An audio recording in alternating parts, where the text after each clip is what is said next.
প্ৰথম সিদ্ধান্তটো হৈছে যে আমি জিলাৰ যিটো প্ৰতিজন মণ্ডল আৰু প্ৰতিজন কাৰ্যকৰ্তাৰ মনৰ যিটো বাৰ্তা, মনৰ যিটো ভাৱ যে ওদালগুৰিত 10টাৰ ভিতৰত 10টাতে নিৰ্বাচন খেলিব লাগে, এইটো জিলা সমিতিৰ আজি প্ৰস্তাৱ হৈছে জিলা সমিতিৰ কাৰ্যনিৰ্বাহক সভাত।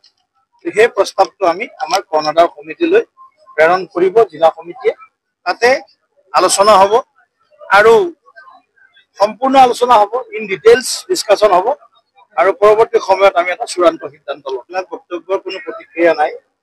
আমি বিটিআৰৰ প্ৰতিহে দায়বদ্ধ, বিটিআৰৰ ৩৫ লাখ লোকৰ প্ৰতিহে দায়বদ্ধ, না গোবিন্দ বসুমতাৰীৰ প্ৰতি দায়বদ্ধ, না আমাৰ ৰূপম গোস্বামীৰ প্ৰতি দায়বদ্ধ। বিটিআৰত বসবাস কৰা ৩৫ লক্ষ বাসী, বিটিআৰ বাসীৰ বিভিন্ন জাতি জনগোষ্ঠীৰ ২৬টাতকৈ অধিক জাতি জনগোষ্ঠীৰ যি লোক বাস কৰে, বিশেষকৈ বড়ো ভাইসকলৰ পৰা আৰম্ভ কৰি একেবাৰে ক্ষুদ্ৰ যিটো জনগোষ্ঠী শৰণীয়া কছাৰীৰ পৰা মদাহীলৈকে সৰুতকৈ সৰু জনগোষ্ঠীটোৰ উত্তৰণৰ কাৰণেহে আমি দায়বদ্ধ হৈ সংবেদনশীল হৈ আমি বিটিআৰত কেৱল নিৰ্বাচনত জিকাৰ পৰিকল্পনা নহয়, বিটিআৰৰ সামগ্ৰিক উন্নয়ন, inclusive growth of BTR in all sectors, road কমিউনিকেশ্যনৰ পৰা এডুকেশ্যন হেল্থলৈকে, খোৱা পানীৰ পৰা একেবাৰে দিব্যাংগজনৰ মানে সন্তুষ্টিকৰণলৈকে প্ৰতিটো বিষয়ত আমি সংবেদনশীলতাৰে কাম কৰাৰ সংকল্প লৈছো। আৰু সেইকাৰণে বিটিআৰ নিৰ্বাচনৰ আমি সৰ্বশক্তিৰে আমি এইবাৰ অৱতীৰ্ণ হোৱাৰ কাৰণে আমি পৰিকল্পনা কৰিছো। ওদালগুৰিত কিমান খনত খেলিব এইবাৰ? মই আগতেও কৈছো 40খনৰ ভিতৰত 40খনতেই আমি সংগঠন মজবুত কৰাৰ পৰিকল্পনা। আমাৰ কোৰ কমিটি হৈছে বিটিআৰক লৈ। কোৰ কমিটিৰ বৈঠকত দুটা আমি ৰিপৰ্ট আলোচনা কৰিছো এতিয়ালৈকে। ফাইনেল ৰিপৰ্ট আমি জুন মাহৰ এই মাহটো আমি ৰাখিছো। জুলাই মাহত আমি ফাইনেল আমি এটা ৰিপৰ্ট পাম।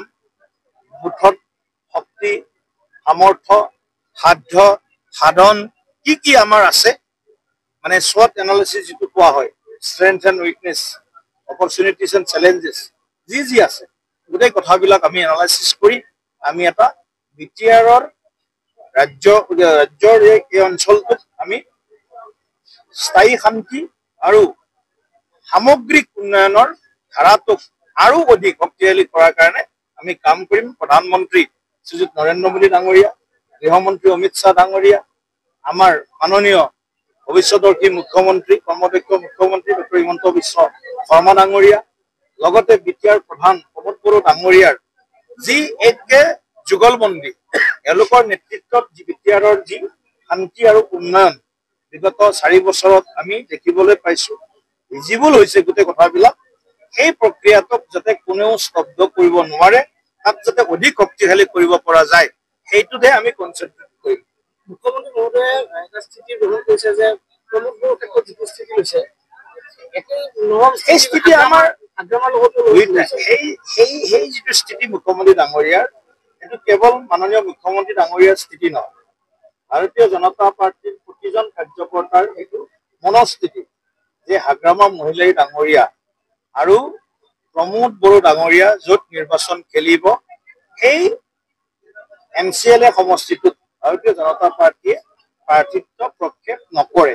কিন্তু এয়াও আমি আগন্তুক সময়ত যেতিয়া আমি সামগ্ৰিকভাৱে আলোচনা কৰিম, তেতিয়া সেই সময়ত আমি চূড়ান্ত সিদ্ধান্ত ল'ম। কিন্তু আমাৰ ষ্টেণ্ডটো সেইটোৱে আছে যে আমি দুয়োজন নেতাৰ যি সমষ্টিত খেলিব তাত আমি প্ৰাৰ্থী প্ৰক্ষেপ নকৰোঁ। প্ৰমোদ বড়োৱে আজি এটা কথা কৈছে যে যেতিয়া 8 চন আৰু 12 চনত যেতিয়া বিটিআৰ জ্বলি আছিলে, সেই সময়ত কোনো নাছিলে, লোৱা নাছিলে, প্ৰমোদ বড়োৱে ইয়াতে সেই জুই নুমাবলৈ সমৰ্থ হৈছিলে। কিন্তু এতিয়া চবে হেতা পৰা গৈছে বিটিআৰৰ শাসন দখল কৰিব। আমিতো তেওঁৰ লগতে আছো, হেতাৰ ওপৰৰ লগত প্ৰশ্নই নাই। তেওঁ আমাৰ লগত আছে, আমি তেওঁৰ লগত আছো। তেওঁ যদি আমালৈ বুলি ইংগিত দিছে, সেইটো ইংগিত তেওঁলৈও যাব।